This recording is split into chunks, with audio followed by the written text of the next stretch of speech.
But not everyone celebrated Claire's rise. There were whispers. Ugly ones. She just cleans floors. What does she know about running a company? Probably slept her way to the top. Some called her lucky. Others said she was a fraud, an opportunist, a gold digger, a fluke.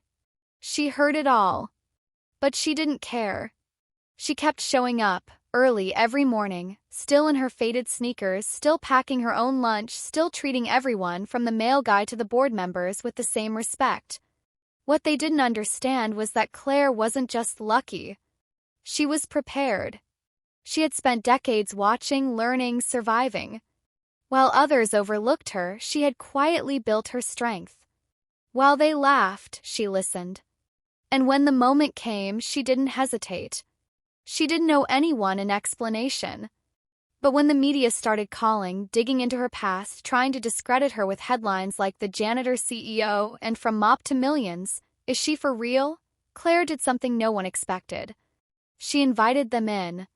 She sat down in front of a national audience, no PR team, no script. Just her truth. And she said, "Yes, I was a janitor. For 31 years. I cleaned offices while people walked past me like I didn't exist. I raised 2 kids on minimum wage. I lost a husband to cancer and a house to debt. And through it all, I kept going. I read. I learned. I paid attention. When I found the clause, I didn't run. I walked straight into the boardroom and used the one thing no one ever expected me to have, power. Real earned power." There was a long silence after that. Then came the applause. Not polite. Not forced. Thunderous. Because in Claire, people saw themselves. The invisible ones. The underestimated. The ones who had been told, "You'll never be more than this." She didn't just break the glass ceiling. She turned it into dust.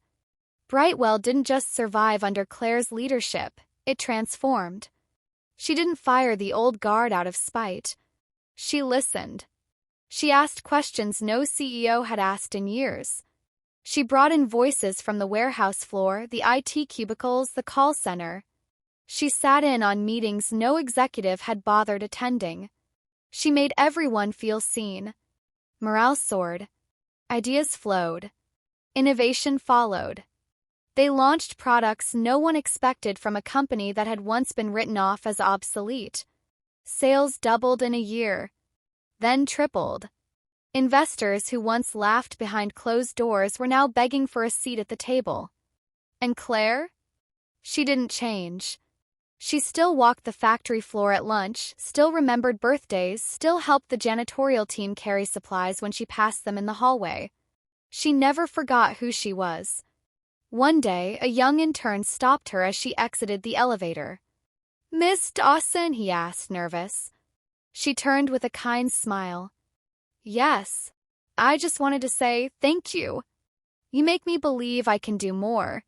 Claire looked at him, really looked at him, and replied, "You already can. You just need someone to stop looking past you." And that was the heart of it all. Claire Dawson wasn't a miracle. She was a mirror. She reflected what people had buried under years of fear, failure, and being overlooked: potential, strength, dignity. She gave people permission to rise. Not long after Claire's promotion, something extraordinary happened. During a routine audit of Brightwell's legacy contracts, those buried in outdated filing systems and forgotten folders, Claire stumbled upon something strange. A document written entirely in German. Most of the team had dismissed it as irrelevant, an old acquisition file from decades ago. But Claire's instinct said otherwise. She didn't speak German, but she didn't let that stop her. She stayed late one evening, reaching out to a friend of a friend who taught German literature at a local college. Together, they sat at a cluttered desk with coffee and curiosity, translating the document line by line. And what they found was staggering. It was a dormant partnership agreement between Brightwell and a small but powerful engineering firm in Stuttgart. contract, if activated, granted Brightwell full licensing rights to a battery innovation far more advanced than anything currently on the market. It had been buried under years of mismanagement, untouched because no one had taken the time to understand it. Claire had. The next morning, she called an emergency meeting with legal, engineering, and the board. There were skeptics, of course, men in suits who still saw her as the cleaning lady in a CEO costume. But as she laid out the technical, financial, and legal implications of the contract, silence fell across the room. Even the harshest critics had to admit, this could change everything. Within weeks, Claire had secured a deal with the German firm, reactivating the clause and bringing their patented technology into Brightwell's next generation of products. What followed was nothing short of revolutionary. Their new battery line powered devices 3 times longer, charged in half the time, and cost 40% less to produce. Disrupted markets across Europe and Asia almost overnight. Tech magazines put her face on their covers. The Janitor who reinvented power. Claire Dawson, from mop to market leader. But none of the headlines captured what really made Claire special. It wasn't just that she found a loophole in an old contract. It was that she cared enough to look. She cared about the company. She cared about people. She believed that nothing worth saving should ever be ignored. Not documents, not products, not people. And that belief spread like wildfire. Departments that had once operated in silos began working together. Brightwell hosted innovation contests open to everyone, from engineers to cafeteria staff. Some of the company's best ideas came from voices that had never been invited into the room before. Under Claire's watch, silence turned into storytelling. Fear turned into fire. And for the first time in decades, Brightwell became a place where people didn't just work, they belonged.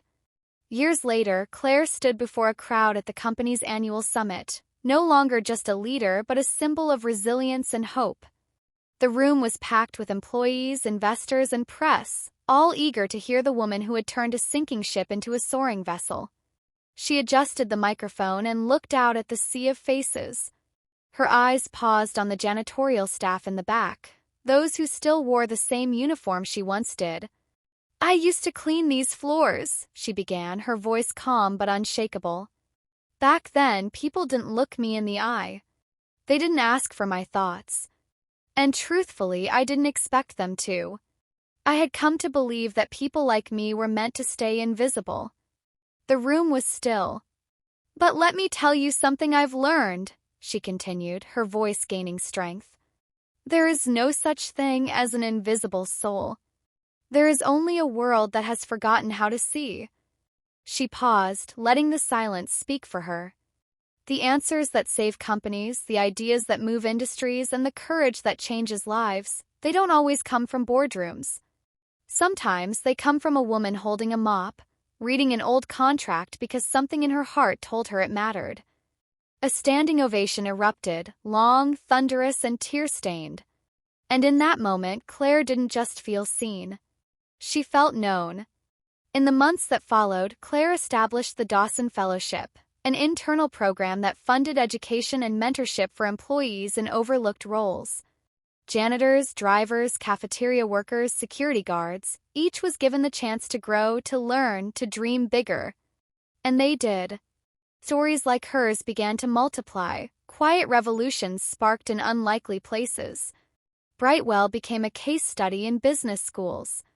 Not just for its turnaround, but for the cultural shift Claire had sparked by simply listening and believing in the unseen. But Claire never sought awards. She didn't care for titles. She cared about people. And when asked in one final interview before retiring what her greatest achievement was, she didn't mention the battery deal, the record profits, or the magazine covers. She smiled softly and said, "Giving others the chance to be heard. That's what I'm proud of." Claire's story moved you, don't keep it to yourself.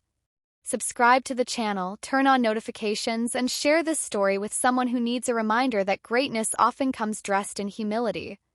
And hey, tell us where you're watching from in the comments. We'd love to hear your voice too.